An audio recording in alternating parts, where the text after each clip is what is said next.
Crazy Ebola alien disease is ravaging New York City? Futuristic weaponry and armor? Tactical FPS gameplay? Oh, sign me up. EA Games and Crytek team up to bring you CRYSIS 2. Prepare yourself for an eye-popping visual experience, especially if you're lucky enough to have a 3D TV. The setting of CRYSIS 2 is now the Big Apple in 2023, 3 years after the events of the first Crysis. An alien infestation known as the Manhattan virus has broken out, and the city has been evacuated of civilians. Your first enemy? The US Department of Defense itself, policing Manhattan under martial law. You are Alcatraz, a Force Recon Marine who has been rescued by Delta Force Major Lawrence Barnes, better known as Prophet, who himself has been infected by the Manhattan virus. The solution? Call me Prophet. Remember me. And just like that, now you're lucky enough to have his kick-ass suit, which you will have to learn how to use throughout the entire game to save yourself from either getting infected by the alien bug or shot in the head. As I played through this futuristic FPS fantasy, all I see is excellence.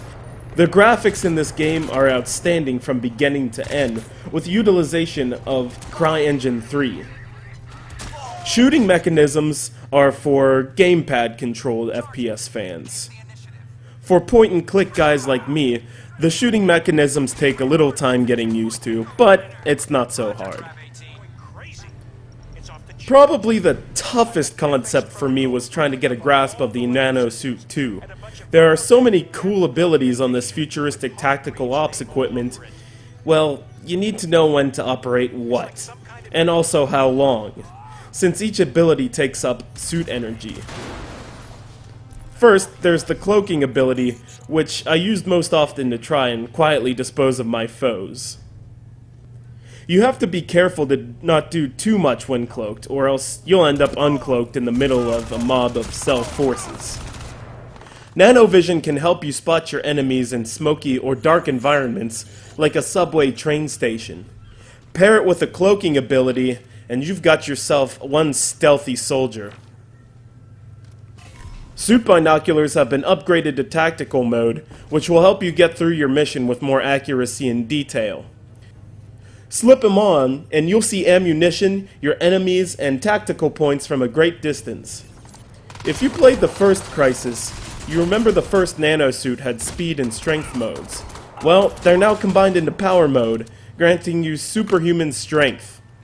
Power kick parked vehicles into your enemies, or power jump away from them if you need to reload or retreat. Along with suit customization, you can customize your weapons too. Now here's what I feel are the strengths of CRYSIS 2. First, you can almost feel like you're in the huddle with Cell, because they just talk so much. The beauty of this game is that you can feel the tone of their urgency as they try to work together and bring you down, while you do the same thing against them. The game also has a similar style to Halo in many aspects.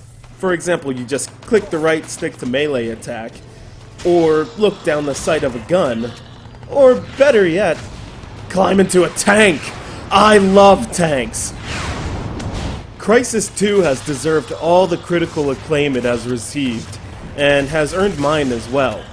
Most of all, Crytek and EA have made a fantastic transition from the jungles of Lingshan Island to the concrete Babylon that is New York City. Crytek and EA have struck gold again in the development of CRYSIS 2.